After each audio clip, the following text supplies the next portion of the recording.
Chinese টক মিষ্টি মাছটা আমার রেডি হয়ে গেছে।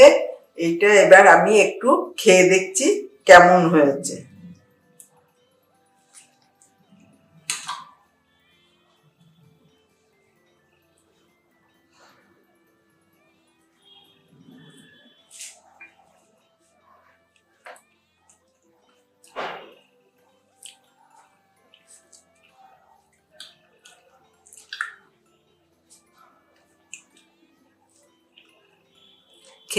খেতে খুব সুন্দর হয়েছে।